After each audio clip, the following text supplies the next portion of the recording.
Okay, you're going to need wet gauze, a pigment ring, the foam tape, your blade, your pen, your pigment, your pencil sharpener, and your pencil. And clear everything off of your 3-ring binder. The binder has like the plastic coating on it, so it makes it easier to wipe things off. So first you're going to take just a little bit of the tape, about the size of what a typical brow length would be, and just put that on the binder. And then you just you sharpen your eyebrow pencil, and then you just actually map out a typical brow. I usually do that by making 3 little hash marks, and that kind of gives me a basis to make my brow. So then you're just going to draw out your brow shape, just like that. Okay, that's a pretty decent brow. And then we are going to get our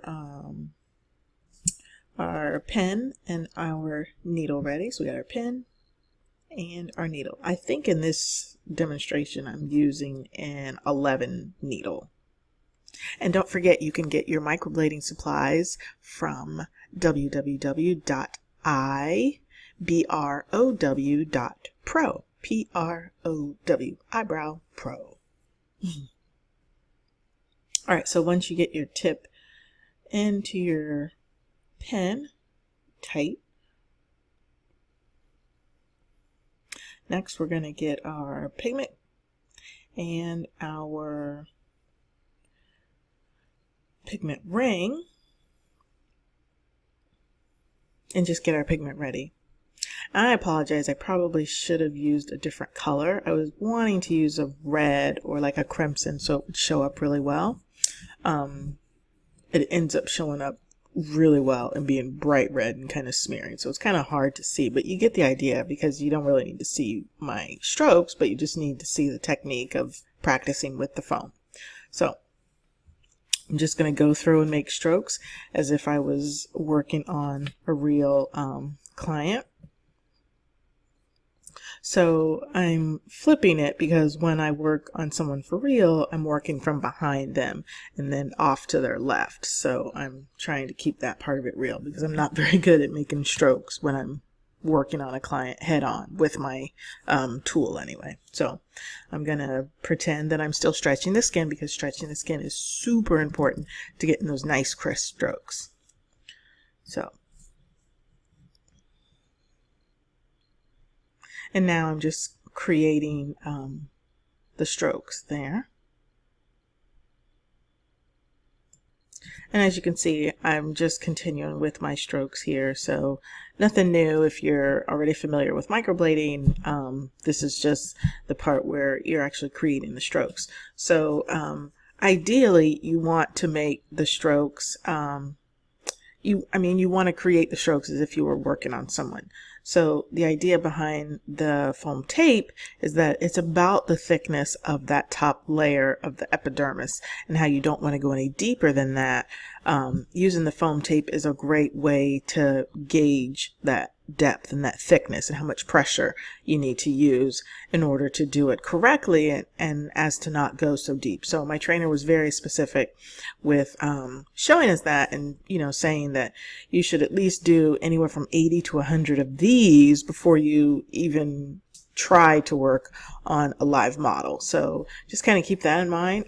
That's been a great help for me, is practicing so much on the foam tape before I even worked on a live model, even though my first models was like my friends and myself. I just really feel like it makes a difference. So you have that confidence when you're working on someone. Okay, so now I've finished my brow and I'm going to take my wet gauze or round and just kind of clear away my pigment. So as you can see, it smeared quite a bit, and actually when I used a different color later on, I used like an aqua or a turquoise, it didn't smear nearly as much. I just think it's the red pigment just smeared quite a bit. So here's me trying to get it off. I can't get it off. Gotta get it off some more. So I apologize, it's a little blurry. Here we go, back into focus a little bit. So you can kind of see the strokes there. And I try to get it off just a little bit more.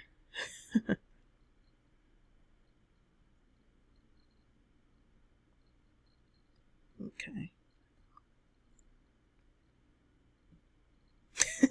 Just trying. Okay.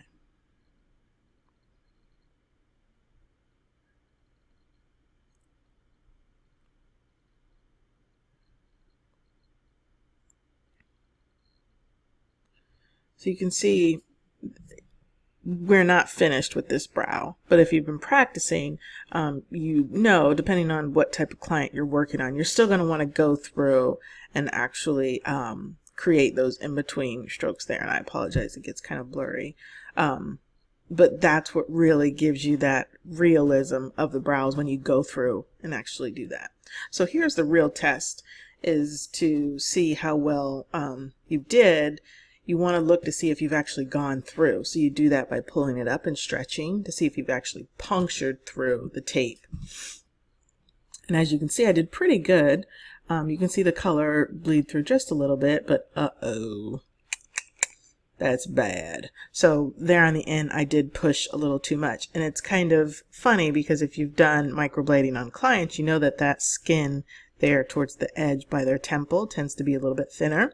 So you definitely kind of have to pay attention to that. But yeah, that's using the foam tape to figure out depth.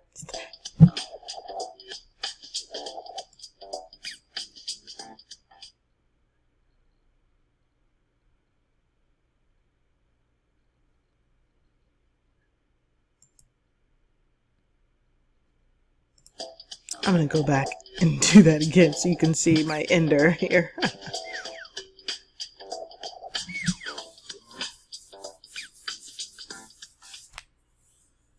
But yeah, y'all know that I don't like to go back and edit and redo retakes. So any flubs that I do, I just leave them in there. I'm human, and I mean, it is what it is. But using the foam tape is awesome because it's cheaper than the fake skin. I mean, you burn through that fake skin after like, what, 3 or 4 times. So using the foam tape is awesome. It's cheaper, and you get to practice a whole heck of a lot more. So I hope that helps you if you're microblading and just wanting to get some confidence in your skill. Again, if you need microblading supplies, I do have a budget-friendly microblading shop. The supplies ship right here from the US here in Virginia Beach, and that website is www.ibrow.pro. So thanks for watching.